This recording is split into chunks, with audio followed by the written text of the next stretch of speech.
I married Jennifer 3 years ago. We met at a local charity event, and from the first moment, her smile captivated me.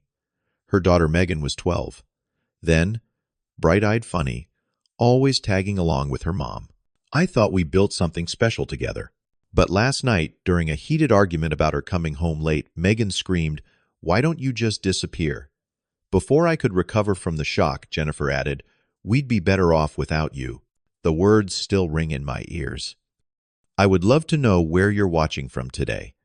Drop your location in the comments, hit that like button, and subscribe to follow my journey as I share how I handled this heartbreaking moment and what happened next. I first met Jennifer at a community fundraiser for the local children's hospital. I was volunteering at the registration table when she walked in radiant in a simple blue dress. Our conversation flowed naturally, and by the end of the night, I had her number. She told me about being a single mom to Megan, having divorced Megan's father 5 years prior. I respected her honesty and dedication to her daughter. Our first date was at a small Italian restaurant downtown. When Jennifer mentioned she was worried about leaving Megan with a sitter too often, I suggested our next date include her daughter. The following weekend, the three of us went to the county fair. Watching Megan's excitement on the rides, her face sticky with cotton candy, I felt something click into place. She was smart, curious, and had her mother's laugh. As Jennifer and I grew closer over the next few months, I was careful about my role in Megan's life. I never tried to replace her father, who had moved across the country and rarely called. Instead, I positioned myself as a friend, someone who cared deeply about both her and her mom. After a year of dating, I knew Jennifer was the one. I planned the proposal, carefully choosing her favorite restaurant. I had asked Megan beforehand if she would be okay with me marrying her mom. Her enthusiastic approval meant everything to me. "Mom," he got down on one knee. "Just like in the movies," Megan exclaimed after I proposed, jumping up and down beside our table. Jennifer said yes through happy tears, and Megan hugged us both so tightly I thought my ribs might crack. Our wedding was small and intimate. Megan served as our junior bridesmaid, beaming with pride in her lavender dress that she had picked out herself. During the ceremony, we included a special moment where I gave Megan a small heart locket, promising to not only be a husband to her mother, but a supportive presence in her life too. After the wedding, we moved into a new house together, a fresh start for our new family. Jennifer and I spent weekends with Megan designing her bedroom, painting the walls her favorite shade of teal, and hanging string lights across the ceiling to mimic stars. It felt like building a foundation for our future brick by brick, with love and intention. The first 2 years of our marriage were genuinely happy. We established family traditions like Sunday morning pancake breakfasts, movie nights on Fridays, and summer camping trips to the lake. I taught Megan how to fish, and she taught me the lyrics to all her favorite songs. Jennifer would watch us with a contented smile that made all the ordinary moments feel extraordinary. We were not without challenges, of course. There were homework, meltdowns, arguments about chores, and the occasional clash of personalities. But we navigated them as a team. Jennifer always made sure to validate my input on parenting decisions, even though I was careful not to overstep. "What do you think, Landon?" she would ask, making me feel valued and included. Friends and family often commented on how well we functioned as a family. "You would never know you haven't been together since the beginning," my mother once said during a visit. Those words filled me with pride and a sense of belonging I had longed for. The first sign that things were changing came shortly before Megan's 15th birthday. She began spending more time in her room door, firmly shut music playing loudly enough to discourage interruption. When she did join us for meals, she was often distracted, responding to our questions with one-word answers or shrugs. "She is becoming a teenager," Jennifer explained, when I expressed concern. "I was exactly the same at her age. She will come around." I noticed Megan had a new group of friends at high school, and older students who drove their own cars and seemed to have an air of sophisticated rebellion about them. When I tried to get to know them, asking casual questions when they dropped Megan off, I was met with polite but distant responses. Slowly, I felt Megan pulling away from me specifically. Where once she would ask for my help with science projects or computer issues, she now turned exclusively to Jennifer, or figured things out on her own. The easy conversations we used to have about books we both enjoyed, or debates about the best pizza toppings dwindled into silence. Just give her space, Jennifer advised. This is normal for girls her age. I tried to believe her to remember my own tumultuous teenage years. But something felt different, not just typical adolescent withdrawal, but something targeted, something that felt like rejection. For Megan's 15th birthday, I wanted to show her how much she still meant to me. I planned a surprise party, inviting her closest friends, decorating the house with photos from throughout her life, and ordering her favorite cake from the bakery across town that we normally reserved for special occasions. The highlight was meant to be my gift, the new smartphone she had been dropping hints about for months. It wasn't the premium model she had originally mentioned, but it was still a significant upgrade from her current phone, stretching our budget considerably. When she opened the gift, her initial smile faltered slightly. "This is the standard version," she said, turning the box over in her hands. "It has all the same functions," I explained. "Just a slightly smaller screen and storage capacity." Madison's parents got her the Pro version, she mumbled, setting the box aside without opening it. Jennifer jumped in immediately. "Landon, could we talk in the kitchen for a minute?" Her tone was light for the benefit of the guests, but I could see the tension in her eyes. "In the kitchen," she whispered. "Couldn't you have gotten the one she really wanted?" "This is her 15th birthday, Landon. It is a big deal." "We discussed our budget for gifts," I reminded her. "This model was already $200 more than we agreed on. You could have talked to me first." Jennifer sighed. Now she is disappointed on her birthday. Later, when the party was over and we were cleaning up, I overheard Megan on the phone with someone. "Yeah, it is just the basic one. I know, right? He always has to cut corners." That night, lying in bed, I realized it was the first time I truly felt like an outsider in my own family, the stepfather who would never quite measure up. After the birthday incident, our family dynamic shifted noticeably. Megan began skipping family dinners more frequently, claiming homework or video calls with friends. When Jennifer would call her down, insisting on family time, Megan would sit with us but remain engrossed in her phone, physically present but mentally elsewhere. I noticed Jennifer starting to make decisions without consulting me. Small things at first, scheduling appointments for Megan, making plans for weekends, purchasing items for the house. When I brought this up, she seemed surprised. "I did not think you would care about these little things," she said, but her tone suggested something else, that my input was no longer necessary. More concerning were the private conversations between mother and daughter that would abruptly halt when I entered a room. They would exchange glances, Jennifer might give a small shake of her head, and the subject would change to something innocuous, like school or dinner plans. One evening while doing laundry, I discovered a text message on Megan's phone, which she had left on top of her clothes hamper. I normally would never look at her private messages, but the preview notification caught my eye. "Dad says he can meet on Friday after school." My heart sank. Mark, Megan's biological father, had been virtually absent from her life for years. The occasional birthday card or Christmas gift was the extent of his involvement. As far as I knew, they had not had any contact for at least 2 years.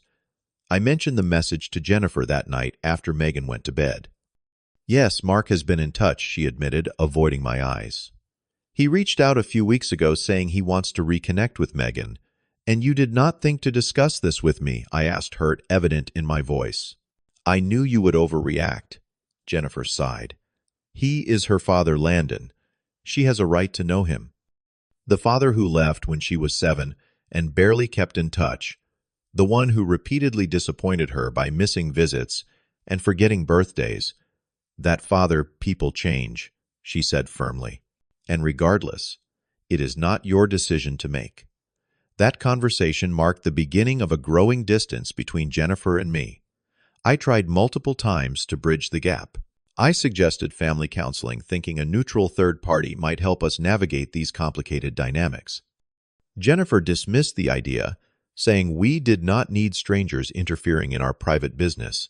I attempted to create one-on-one time, with Megan offering to take her shopping or to the movies, activities she had once enjoyed with me.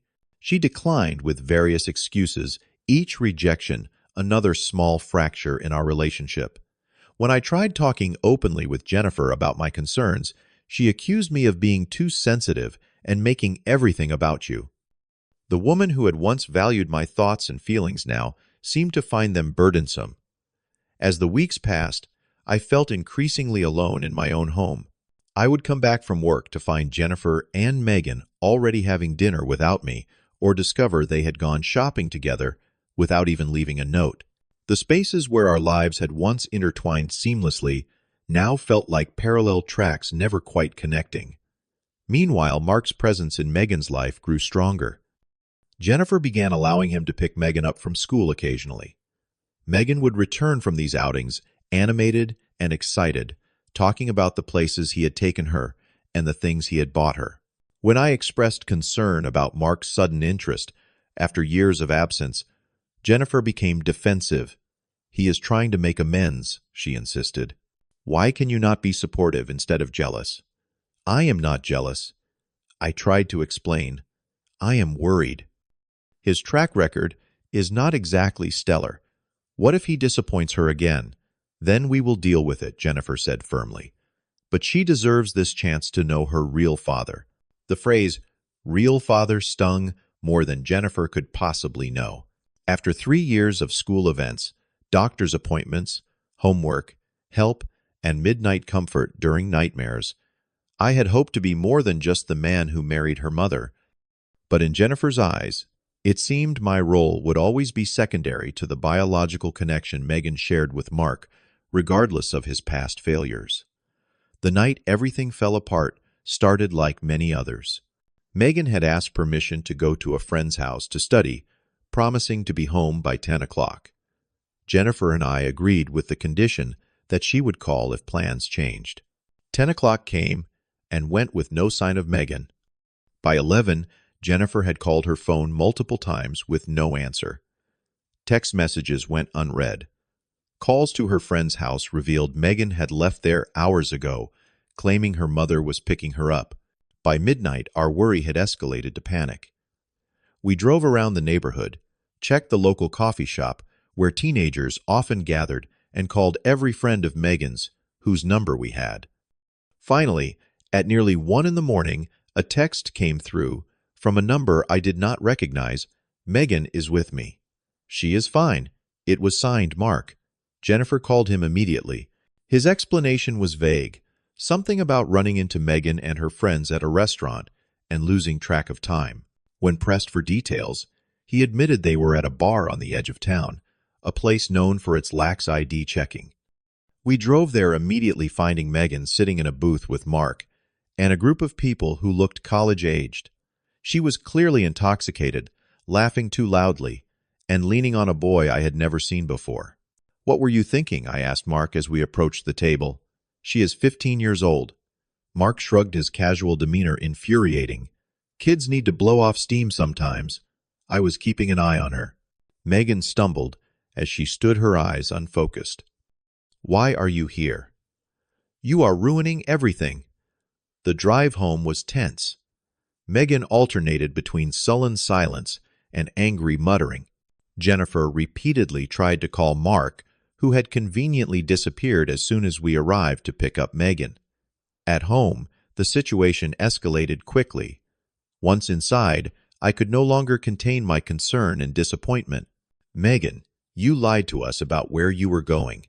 You did not answer your phone. Do you have any idea how worried we were?"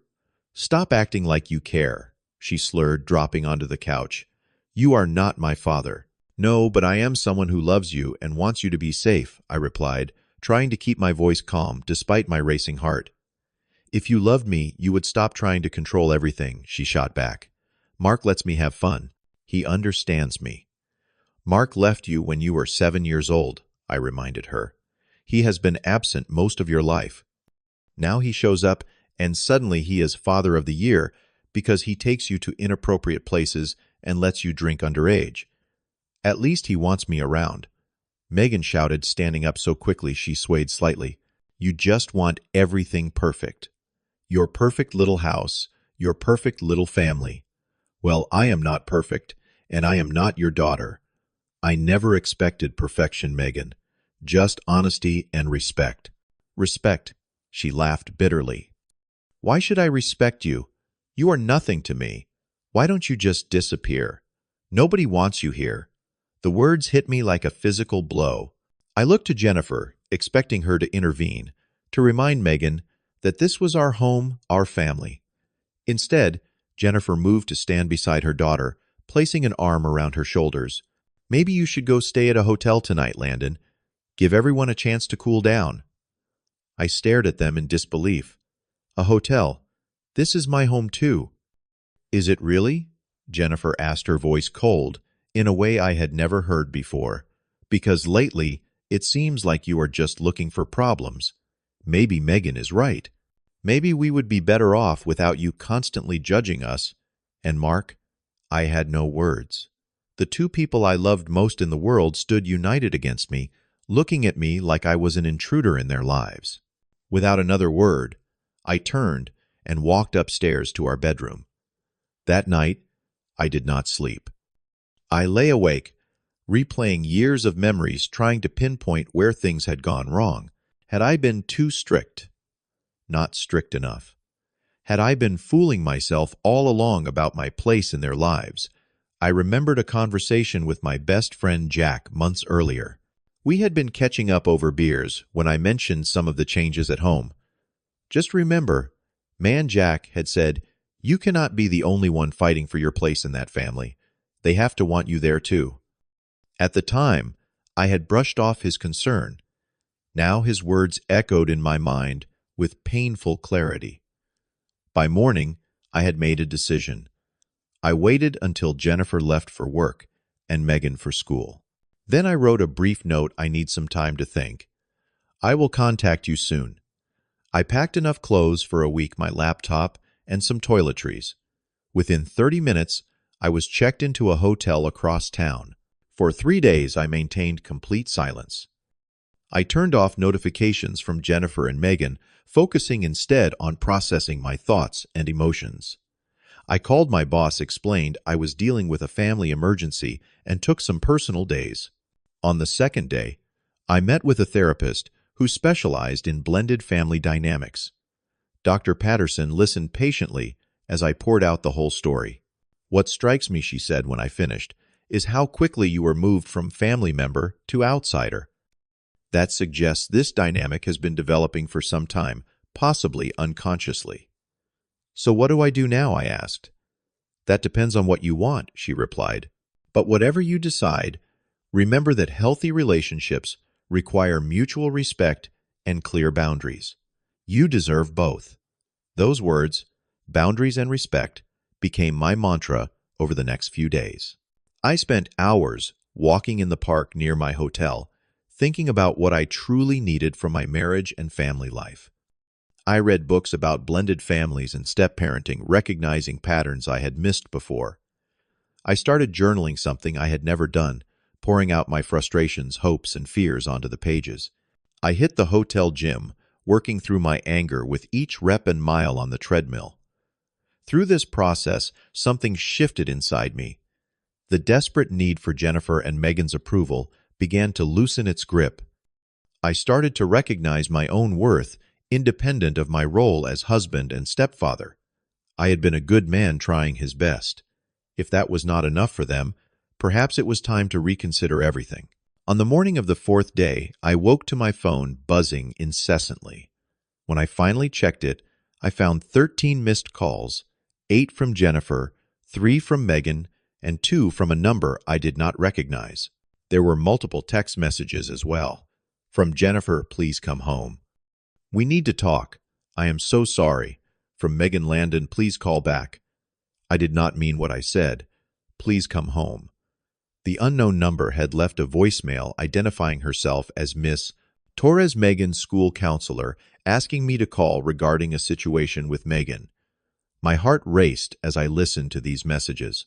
Part of me wanted to rush home immediately, but the stronger part, the part that had been reflecting on boundaries and self-respect, held me back. Instead, I texted, "Jennifer, I am okay. Would like to meet and talk. Coffee shop on 5th at noon." She replied instantly, "I will be there. Thank you." The coffee shop was neutral territory, public enough to discourage extreme emotions, private enough for an honest conversation. I arrived early, claiming a corner table that offered some privacy. Jennifer looked exhausted when she arrived, dark circles under her eyes, hair pulled back in a hasty ponytail rather than her usual careful styling. "Thank you for meeting me," she said, sliding into the chair across from me. "I have been so worried. I needed time to think," I replied simply. "Landon, I am so sorry," she began, voice cracking slightly. "What happened that night? What I said? It was unforgivable." "Why did you say it?" I asked, keeping my tone neutral.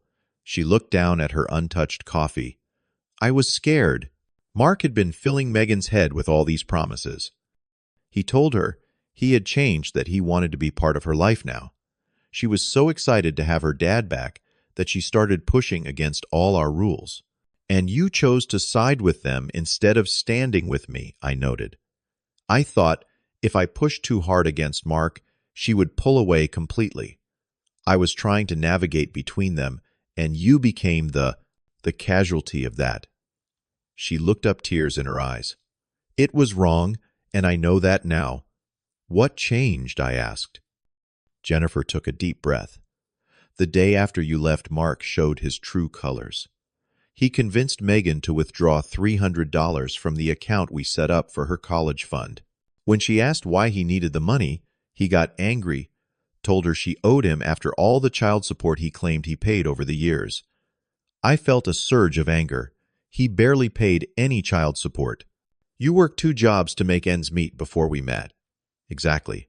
Megan called him out on the lie, and he said some terrible things to her, called her spoiled, ungrateful, said she was becoming uptight like her mother. Jennifer wiped away a tear. She came home devastated. That is when everything started unraveling. The calls from the school counselor. Jennifer nodded. "Megan had a breakdown in class yesterday. She told Miss Torres everything about Mark, about how we treated you, about feeling like she had ruined our family. The counselor called both of us. She thinks Megan needs to talk to someone professionally." I absorbed this information slowly, careful not to let sympathy override the boundaries I had been establishing. "I am sorry Megan is hurting, but this does not erase what happened. I know that," Jennifer said quickly. "I do not expect you to just come back and pretend nothing happened. I know I have damaged your trust. But Landon, she needs you. I need you. Not just to help with this situation, but because our family is not whole without you. I need to speak with Megan directly," I said after a moment of consideration. "Alone?" Jennifer nodded. "She is home now. She has not gone back to school since yesterday." We arranged for me to come to the house that afternoon while Jennifer went to the grocery store, giving Megan and me privacy to talk. As I pulled into our driveway, I felt a strange mix of emotions. To this place that had been my home now felt both familiar and foreign. Megan answered the door immediately, as if she had been watching for me. Her face was pale, eyes red-rimmed from crying.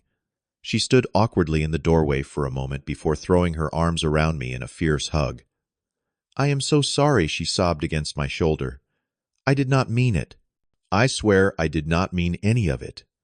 I gently disentangled myself, guiding her to sit on the living room couch. "I need you to talk to me, Megan. Really talk to me. What has been going on?" For the next hour, Megan poured out everything. How Mark had contacted her through social media months ago, slowly building a relationship through messages and calls. How he had painted himself as the victim in her parents' divorce, claiming Jennifer had kept him away. How he had made her feel special with his attention and gifts playing on her teenage desire to feel grown-up and understood. He made it seem like you were trying to replace him, she admitted, staring at her hands. He kept saying things like, "That guy probably wants you to forget all about me, and bet he tries to act like your real dad." At first, I defended you, told him how great you had always been to me, but then he started making me feel guilty for being close to you. Why did not you talk to your mom or me about this? Mom seemed happy.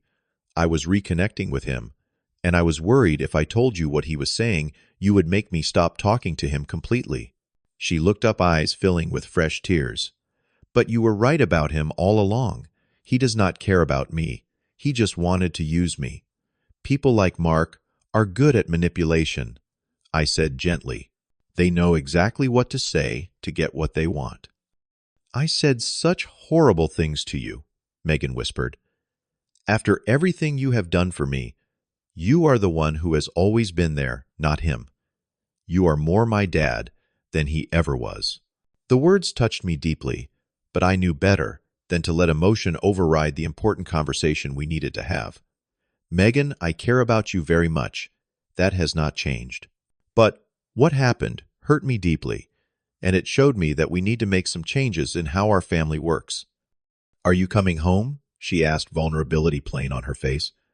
I am considering it, I answered honestly. But if I do, things need to be different. We all need to treat each other with respect. We need better communication, and we need professional help to work through this. I will do anything, she said quickly. I will go to therapy. I will follow all the rules. Please just come back. It is not about rules, I explained. It is about building a family where everyone feels valued and heard.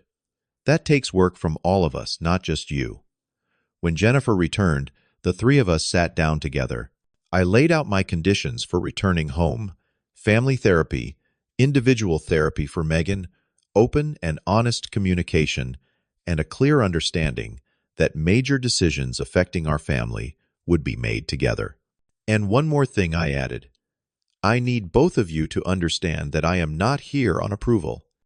I am not auditioning for a place in this family. Either I am a full and equal member, or I need to move on. Both Jennifer and Megan nodded, understanding the seriousness of what I was saying. That evening, I brought my bags back from the hotel, not quite ready to fully exhale, but willing to take the first step toward rebuilding. The weeks that followed were challenging but transformative. Our first family therapy session was awkward and tearful, with long-buried feelings finally finding voice. The therapist helped us establish new patterns of communication and respect. Jennifer and I began having weekly check-in conversations about our relationship and parenting approaches. Megan started seeing a counselor who specialized in teenage girls, helping her process her feelings about Mark's betrayal and develop healthier boundaries. 2 months later, we were still very much a work in progress, but the change was noticeable. Megan had reconnected with her old friends and improved her grades. Jennifer had become more mindful of including me in decisions and validating my role in the family, and I had found my voice, no longer walking on eggshells to maintain peace. One evening, as we finished a family dinner filled with genuine laughter and conversation, I realized something profound. Sometimes you have to be willing to walk away from something to discover if it is truly yours. It was a difficult lesson, but one that had ultimately strengthened our family in ways I could never have anticipated. Looking back now, I understand that real families are not born but built, constructed day by day through choices, conversations, forgiveness, and intentional love. The foundation may crack sometimes, but with care and commitment, it can be repaired stronger than before. Have you ever had to establish boundaries with loved ones? How did you find the courage to stand up for yourself while still leaving room for reconciliation? Share your experiences in the comments below. If this story resonated with you, please hit the like button and subscribe to hear more journeys of family healing and growth. Thank you for listening, and remember, your worth is not determined by how others treat you, but by the respect you require from those who claim to love you.